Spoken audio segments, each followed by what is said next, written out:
Buenos dias, mi gente. Welcome back to Sun Up on 7. Just before the break, we were joined, well, not joined, but we had a very interesting conversation about the pettiness that occurs during breakups. Don't be But petty. now we're joined in, well, we're here in our last segment for today, and we're joined with Mr. Andrew Usher, who's the communications specialist at Oceana, Belize, as well as the Ocean Hero Award recipient, Dr. Leandra Cho-Ricketts. Welcome to our couch this morning. Welcome to Sun Up on 7. I hope the couch was sinking so much. Thank you for having us. All right, great. How are you both doing this morning? We're good, We understand the traffic dilemma here this morning. I know, but my people not understand the Belize traffic. Schools are on right now. It's an interesting experience. to say the least, it's an interesting experience. Yeah. You didn't Belize is the whole Because I travel to Belmopan also, so I don't really get to... I used to before. I used to have that headache of trying to get into the city, but not anymore, so... So you just knock you again, be like, oh, this is what it's like. Yeah. I remember this. No, So ghetto. never like it. We don't like it. Yeah. So, okay, let's get into the Oceana Hero Award. What is this award about, Andrew? Okay, so the Ocean Hero Awards basically started back in 2009, and it was a way for Oceana and the larger conservation community in general to basically honor and, honor individuals and Belizeans who work in marine conservation, who do marine project work, who do scientific research. And it's one of the ways that we can give back to them and say, you know what, we see what you're doing, we know what you're doing, and we appreciate that fact, and we want to highlight you because a lot of times these people go unrecognized, and it's just a way for us to basically say, you're doing a great job, keep up the good work, and, we appreciate you for everything that you're doing for not only Belize's natural resources, but for the marine environment also. Right. Yeah. And so this is where Dr. Leandra comes in now. She's the award recipient here of this year's Ocean Hero Award. So, Dr. Leandra, let's get a little background as to what you have been doing with the conservation of the marine environment that gave you this award. Well, for about 17 years, I've been involved with education, capacity building and research. So at the University of Belize, I was with the Environmental Research Institute. I helped founded that and developed that institute. And my focus there was on marine resource management. So, and a lot of my input went into training students. So, I taught within the marine biology degree program. Kevin, this your teacher? Within the Natural Resources Management program. And over the years, I think maybe over 500 students, which when you stop to think about it, it's an impressive number. And many of my students I meet everywhere when I go now. Great. So when I was approached with the award, I was like, I didn't quite see in the beginning, and I expressed to Andrew, That's true. I don't think that I deserve this award. I didn't see myself having that kind of an impact. But as I got into it, especially the compilation that Oceana did, it became clear to me, okay, well, I guess I've been doing all this work. So. Oh, man, that's great. I could imagine as a teacher, I never remember how much students I had to go through. I'm like, oh, I'm making an impact. Oh, that's cool. That kind of thing. And especially when you see where they are now. Many of them are in NGOs, in the government departments, and they have really good positions and they're really doing great work. So I help them, I hope. Happy belated Teachers Day, by the way. Yes. Oh my goodness. Yes, it was in this week. So I want to talk a little bit about, what is your vision when it comes to climate change? And I know, as a teacher, that I always say teachers are the foundation, they're the backbone of our country. Definitely. Because, like you said, you see all of these people in NGOs, they're doing such great work. You have helped push them to that place because you have built their capacity. Tell me a little bit when it comes to education and the impact when it comes to climate change. A part of education, I was doing research, and both of them are very important. And so for us, in terms of responding, adapting to climate change, we have to build capacity to do that. And so the university is a good place to do that. But we also really need to spend a lot of time kind of educating the public on the ways we personally can change and contribute to improving the climate in terms of helping to reduce our impacts. And also the choices we make about where we vacation, the kind of fish we eat, or where we buy our fish. Little things that you don't stop to think of, but they add up, because a big part of us being able to survive climate change impacts is about keeping our resilience, meaning how well we're able to bounce back. Beautiful. Could you give us some tips, or our audience some tips as to what can we be doing to help with the conservation of our environment like that? Small little tips. Yeah. Well, making responsible choices. So like I say, just simple things about, marine pollution is a big issue. It's one of the issues that Oceana advocates against. So plastics, just how we manage our garbage. Be conscientious when we purchase things. Use less plastic, because then we generate less plastic garbage, because that eventually, unfortunately, gets in the sea. Yeah. Over the years, I just see plastic floating everywhere when I'm out there in the water. That's one of the things this past September, that if you realize it, for all the events that there were, there's not a lot of preparation in terms of planning for plastics. Yes. So it's basically, reactionary, where these plastics end up on the ground after these events, and there's somebody picking it up and cleaning it. But how are we trying to change the idea of having these events plastic-free as much as possible? Because, we're not going to get rid of all of the plastics. Right. But how are we going to implement different programs or procedures or regulations at these events that, say, you know what, let's try to minimize the plastic that we have at these events. Let's give out, or let's try to sell more reusable items, reusable cups, reusable plates and stuff like that, and you can brand them so that people can want to take them with them back home and reuse them, as opposed to just using it for maybe one use. Yeah, one use and getting rid of it and not worrying about it afterwards, where it ends up, you might say, oh, it's just going to be in the garbage.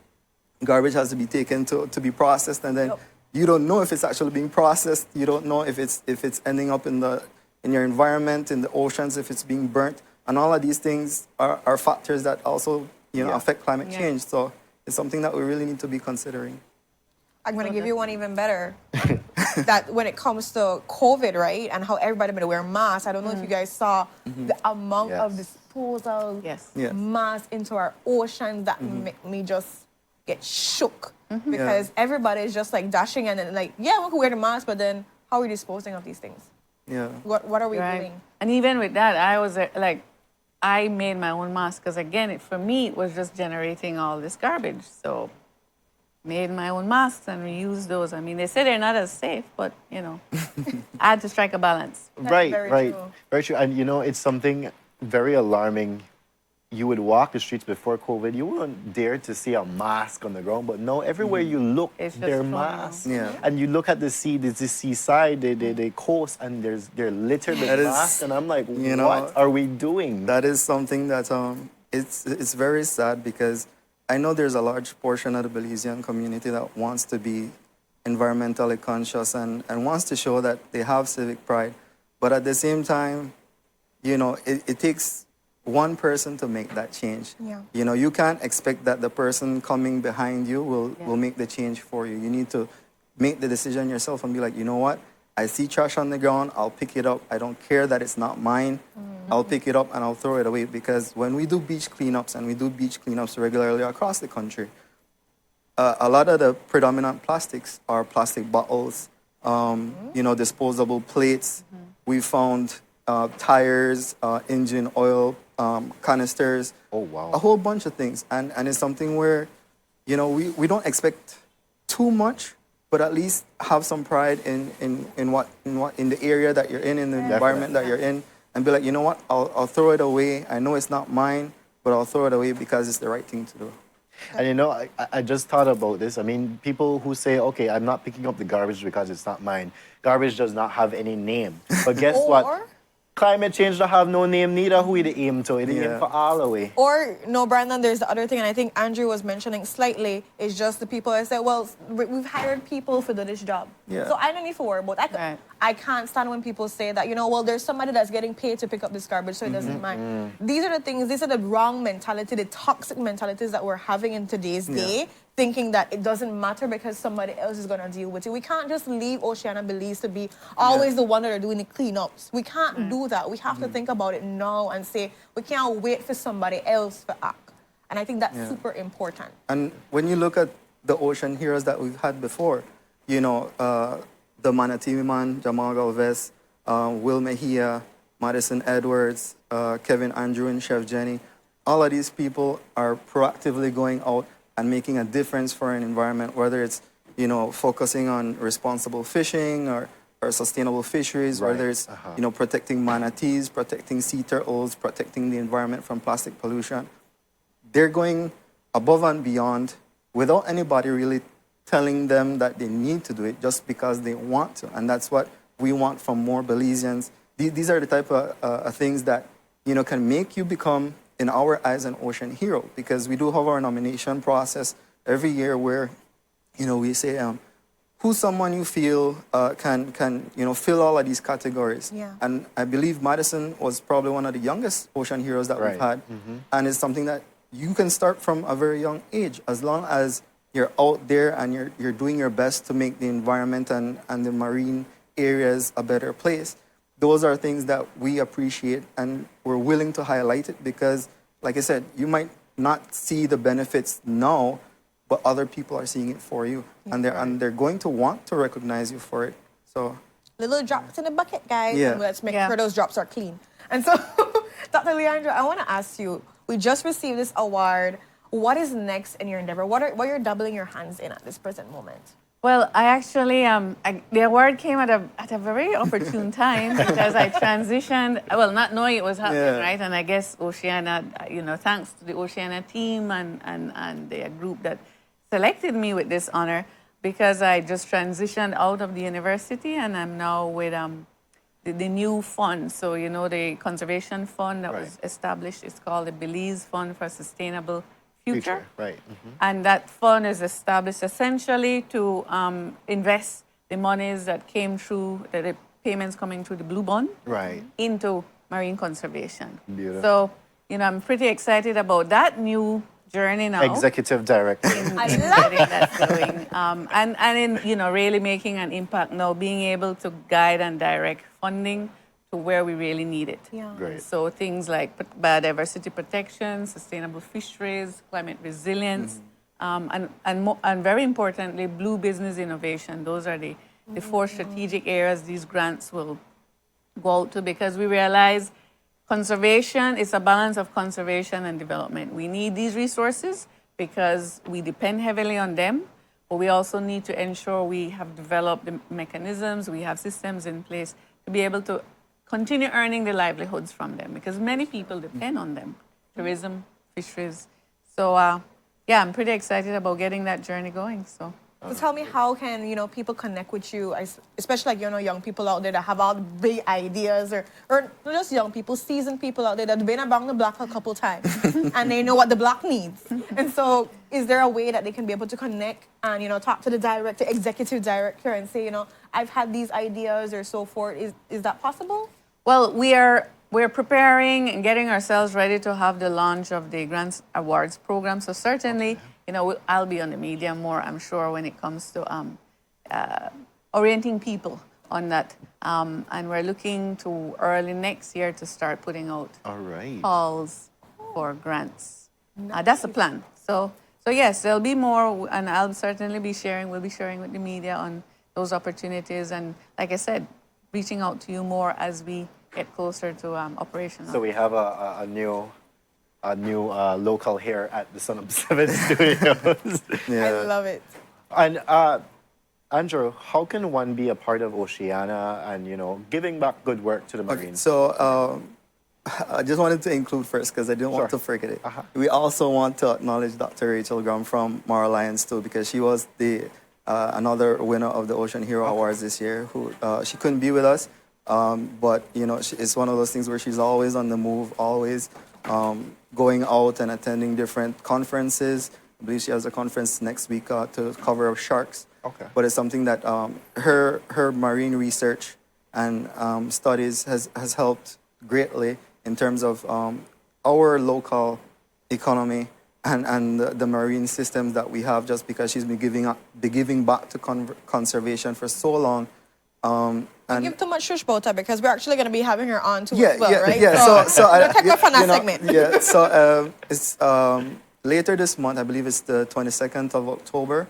We're going to be having our annual general meeting Okay. at the SCA auditorium, and it's a great opportunity now and then to also, if you want to become a wave maker, because one of the things that we also promote is becoming a wave maker, giving back through the different cleanups or maybe the different activities and events that we have, so that event is a way that we highlight our national wave makers, as well as let you know what's going on in the organization, what campaigns we have, and what our plans are for ahead.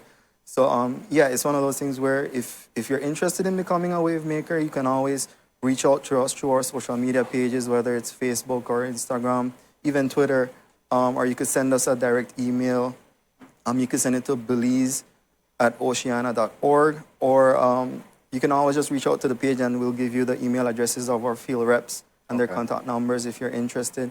But yeah, becoming a wave maker is one of the best ways to get small inputs in for later on down the line when you really want to say, what, I want to become an ocean hero, and I started off as a wave maker. So, those are simple steps to get there. Little steps to get there, Yeah. start off, just dive into the ocean. No. Walk Yeah. into it first. Yeah. We can Teach test the 500 waters. students and more. Oh, yeah. Baby steps, baby steps. Yeah. Yes, baby steps.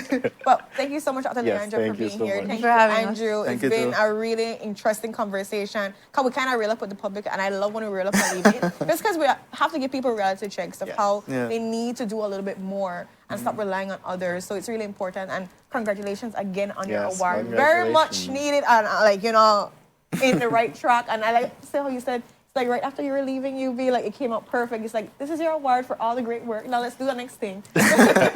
So it's great to see. And we're going to be seeing you back here too as well, because I hope so. you're going to be doing some media runs, and we can get people involved way more when it comes Learn to more, grants right. and getting the climate the way we want it to be, conserving resilient Belize. So with that, guys, we go to our next commercial break. And when we're back, we're wrapping up today's show. Stay tuned.